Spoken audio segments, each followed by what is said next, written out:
আসসালামু আলাইকুম রহমতুল্লাহ বরকাতু। আজকে আমরা ঘুরতে আসলাম ইফতিন পার্ক। আসলে আজকে রবিবার তো, আজকে বন্ধের দিনে তেমন একটা মানুষ নাই। এখন মন টাইম সন্ধ্যা 6:15 বাজে। এই মুহূর্তে আমি ভিডিওটা ধারণ করলাম, বাট এখন আজকে কোনো টোটালি মানুষ নেই। অর্থাৎ খারিফের সময় এখানে তিল ধারণার ঠাঁই ছিল না, এত মানুষ ছিল। সবাই দেখার জন্য আসছিল, এনজয় করার জন্য আসছিল।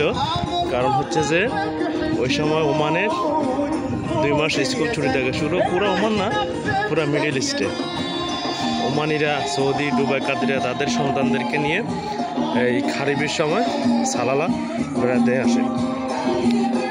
আমরা আরও 1 মাস আগে আসছি, বাট ভাবলাম আমাদের রাইকে খেলাধুলা করবে, সালমান খেলাধুলা করবে, তাই নিয়ে আসছি। ওই যে আমাদের রাইকে গাড়ি চালাচ্ছে, ও নিজের মতো করে, নিজের আনন্দ মতো করে চালাচ্ছে। আমাদের চেয়ারম্যান সাহেব সামনে আছে।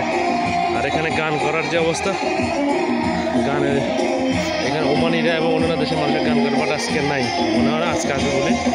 কারণ হচ্ছে রোববারে সকাল সব খোলা তো, এই জন্য আজকে কেউ আসে নাই। প্লেসটা দেখতে খুবই সুন্দর, মানে খুবই মনোমুগ্ধকর। আপনারা সবাই আসতে পারেন এটা দেখার জন্য।